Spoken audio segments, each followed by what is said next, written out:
न पढ़ना, उस सांचे में ढलना होगा। ये गीता भी पर्याप्त न पढ़ना जो हम लोग पढ़ते रहते हैं, उस सांचे में ढलना होगा।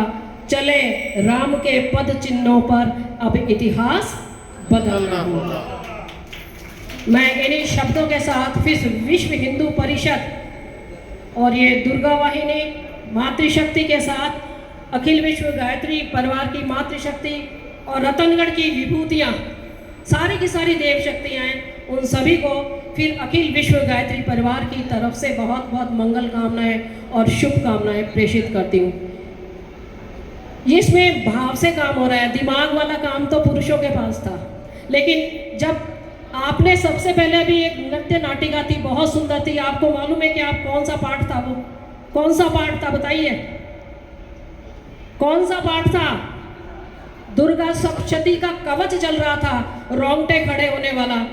गायत्री शक्ति जब आई थी, सर्वे कर रही है चूरू उपजौन में, इस समय चूरू उपजौन में माँ गायत्री, जब जब धर्म की हानि होती है तो आप सभी बोलते हो कि गीता में बोला है कृष्ण ने कि तब तब मैं अवतार लेता हूँ। चेतना, ईश्वरीय चेतना आती है तो इमरजेंसी लागू होती तो फौज का शासन होता है या नहीं?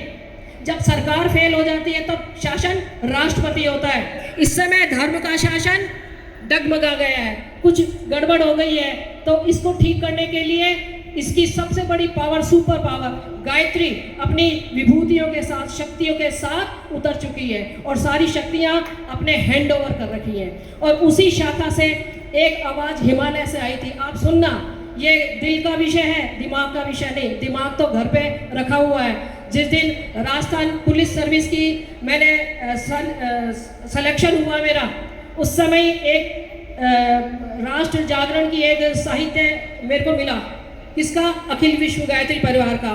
और मेरा सिलेक्शन हुआ और उस समय एक किताब आई, मुझे कहाँ से आई कि मैं बहुत डिटेल में हो जाएगा वो, और उसमें एक पंक्ति लिखी थी, अपनी प्रतिभा का दान मुझे करोगी, मैं आपका भगवान बोल रहा हूँ।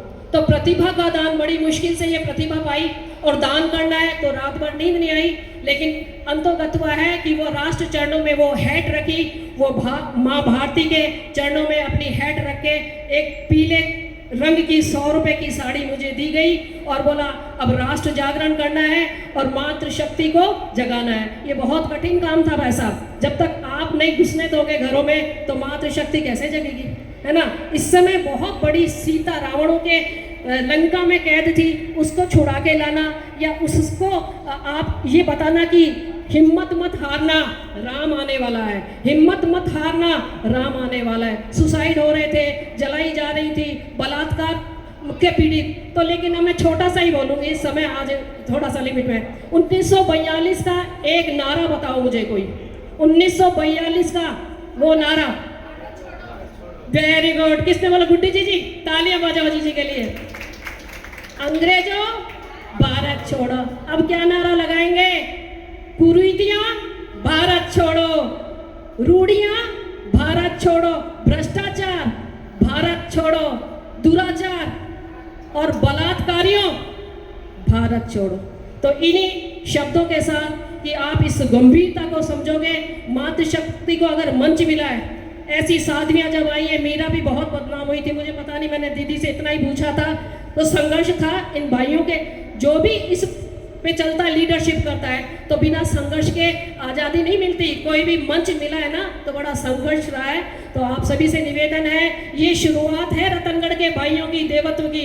तो मातृशक्ति जब जब धर्म की हानि होती है, भाइयों का सर नीचा होता है, तब तक उनके कवच के रूप में, अभी कवच बोला गया था, तो ये भाइयों का कवच है, इनका सर, इनका वापस इनका स्वाभिमान आए, तब तक, जब तक इन्हें नहीं आता है, आप सब थोड़ा थोड़ा घर छोड़ के, थोड़ा थोड़ा अपने नन्हे मुन्नों की जिम्मेदारी छोड़ के यहाँ पे आके और इस भारतीय संस्कृति का गौरव बढ़ाएं। इसी आशा और विश्वास के साथ एक बार पुनः आपको जय हिंद, जय भारत।